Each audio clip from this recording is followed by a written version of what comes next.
Hello বন্ধুরা, আজ আমি তোমাদের কাছে নতুন একটা রেসিপি নিয়ে এসেছি। আজ আমি বিস্কুট তৈরি করে তোমাদেরকে দেখাবো। এই বিস্কুট তৈরি করতে দেখো আমার কি লাগছে, দেখো তোমাদেরকে দেখিয়ে দিচ্ছি।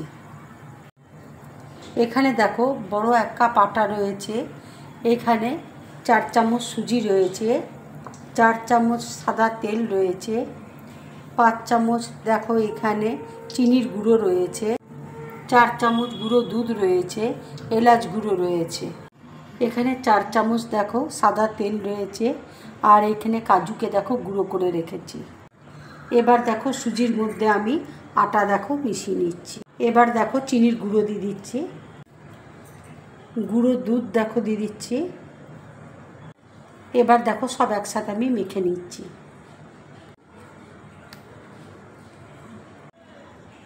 এবার দেখো কাজু গুঁড়ো দিয়ে দিচ্ছি, এলাচ গুঁড়ো দেখো দিয়ে দিচ্ছি।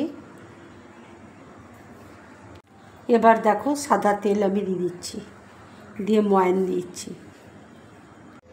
এবার দেখো জল দিয়ে আমি শক্ত একটা ডো তৈরি করে নেব। আটাটা দেখো মাখা হয়ে গেছে। এবার আমি ছোট ছোট লেচির মতন করে নিচ্ছি, নিয়ে বিস্কুটগুলো তৈরি করে নেব।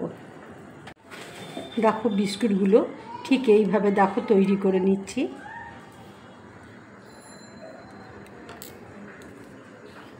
ছুরি দিয়ে দেখো একটু ডিজাইন মতো করে দিচ্ছি।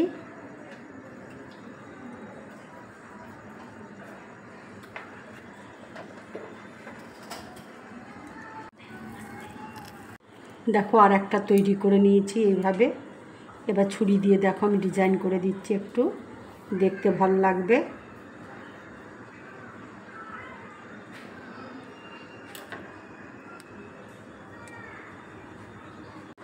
সব বিস্কুটগুলো দেখো আমার রেডি হয়ে গেছে। কড়াইয়ে দেখো তেল বসিয়েছি, তেল দেখো গরম হয়ে গেছে। এবার আমি এক এক করে বিস্কুটগুলো তেলের মধ্যে ছেড়ে দেবো। এই বিস্কুটগুলো আমি ভাজবো লো ফ্লেমে, তাহলে ভাজাটাও খুব ভালো হবে, পুড়ে যাবে না।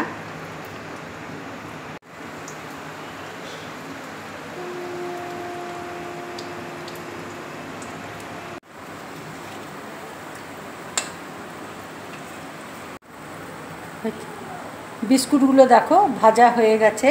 এবার আমি প্লেটের মধ্যে তুলে নিচ্ছি।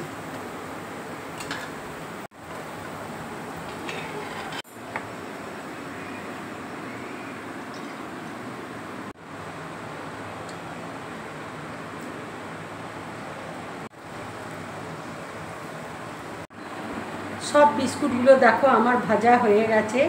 যদি এই বিস্কুটের রেসিপিটা তোমাদের ভালো লাগে তাহলে লাইক করবে, শেয়ার করবে, আর জিন ব্লগ চ্যানেলটাকে সাবস্ক্রাইব করবে।